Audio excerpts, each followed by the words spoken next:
नमस्कार, मैं हूं आपके साथ रोहित। महाराष्ट्र में पिछले 3 दिनों से काफी हलचल है। कोई कुछ कह रहा है तो कोई कुछ बोल रहा है।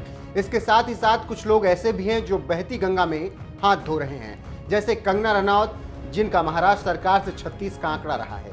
सरकार गिरने की स्थिति में आने पर उन्होंने भी उद्धव ठाकरे पर तंज कसा। वहीं अब नवनीत राणा ने उद्धव ठाकरे और महाविकास आघाड़ी पर व्यंग कसा है और पुष्पा फिल्म का एक पोस्ट शेयर किया है, जिसे देखकर लोग पूछ रहे हैं कि किस पर व्यंग किया जा रहा है। खबरों की माने तो शुक्रवार को नवनीत राणा दिल्ली में थी।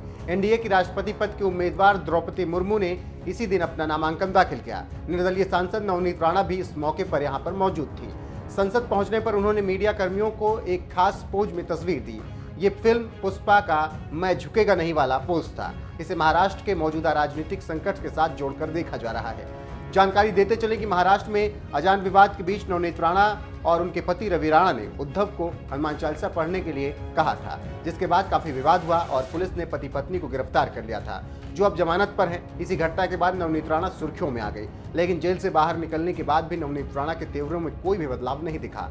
वो उद्धव पर लगातार हमला बोलती रही। उन्होंने उद्धव को लोगों के बीच जाकर चुनाव जीतकर दिखाने की चुनौती दी। हनुमान चालीसा प्रकरण के बाद से शिवसेना की कट्टर हिंदुत्व वाली छवि को नुकसान पहुंचा। उसके चलते सरकार को तीखे विरोध का सामना करना पड़ा।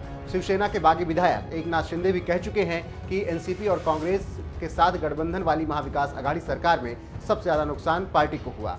वो अपने मूल एजेंडे से हट गई। शिंदे ने मंगलवार को उद्धव ठाकरे के खिलाफ बगावत का बिगुल बजाया था।